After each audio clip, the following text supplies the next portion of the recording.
मालकांचा सत्कार या ठिकाणी होत आहे।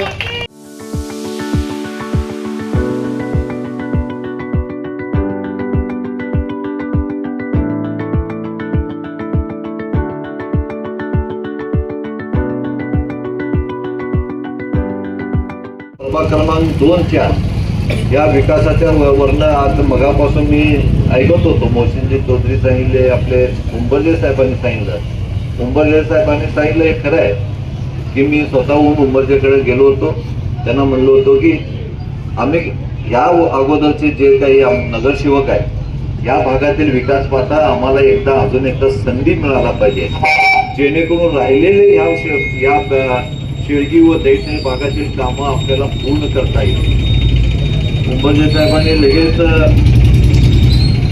हा म्हणले आणि त्यांनी आम्हाला पाठिंबा दाखविलं, त्यांचे मी खरं तर आभार मानतो। आणि शाळेसाठी प्रयत्न चालू आहे। या भागातून एखादी इंग्लिश मिडियम चांगली शाळा यायला पाहिजे।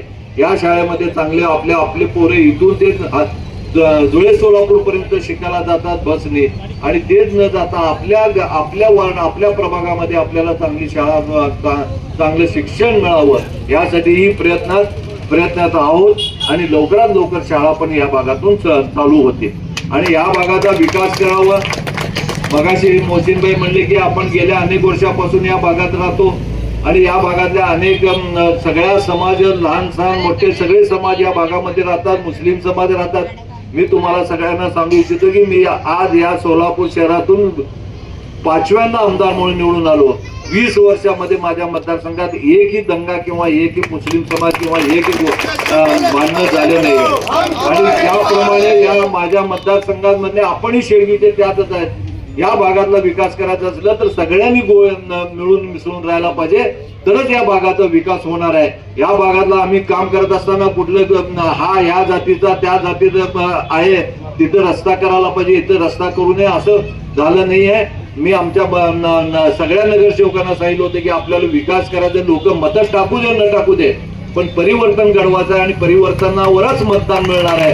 आणि आज तुम्ही सगळ्यांनी आमच्या पाठीमागे राहिलं, आमचं बळ वाढवलं आणि हे बळ पुढे विकासाच्या कामासाठी उपयोगात आणणार आहोत एवढं तुम्हाला सगळ्यांना सांगू इच्छितो। आणि या भागातून या चारही उमेदवाराला निवडून द्यावं। 15 तारखेला आपल्याला मतदान करायचं आहे। 15 तारखेच्या दिवशी आपण कमळाच्या चिन्हासमोर बटन दाबून जास्तीत जास्त मतांनी निवडून द्यावं, कारण या देशाचा विकास जसं नरेंद्र मोदींनी करत आहेत, जसं या राज्याचा विकास जसं फडणवीस साहेबांनी करत आहेत, तर सोलापूरचा विकास करण्यासाठी या सोलापूर आपले चारही नगरसेवक आपल्या या महानगरपालिकेला पाठवावं।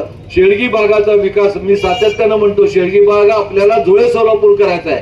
आपले विद्यमान आमदार आदरणीय विजयकुमार देशमुख पालकांच्या निधीमधून, डीपीडीसीच्या निधीमधून या सोलापूरमध्ये जेवढा खर्च झाला नाही तेवढा एकच खर्च या आपल्या शेळगी दैठणा परिसरामध्ये लाखो रुपये, करोडो रुपये आदरणीय मालकांनी या ठिकाणी चारही नगरसेवकांना दिला आणि ते 4ही वर्ष त्यांनी या ठिकाणी सातत्याने काम केला। म्हणून मी एकदा 5 वर्षानंतर 4 वर्ष हे जे काम केलेलं आहे, 9 वर्ष सातत्याने आपली सेवा त्यांनी या ठिकाणी केलेला आहे। त्या सेवासाठी आपण 15 तारखेला कुठलाही विचार करायचा नाही, कुठं इकडं तिकडं बघायचं नाही। 2 त्या ठिकाणी मतदान बॉक्स आहेत, त्या मशीनवरच्या समोर अ मध्ये कमळ आहे, ब मध्ये कमळ आहे, ग मध्ये कमळ आहे आणि ड मध्ये कमळ आहे। या चारही कमळाच्या चिन्हाच्या समोर आपण बटन दाबून, आता मी मगा एक नवसप्त सोसायटीमध्ये कॉर्नर बैठक झाली, तिथं मी म्हणलो होतो की बाबा आपण 10,000 मतांना निवडून द्यावं।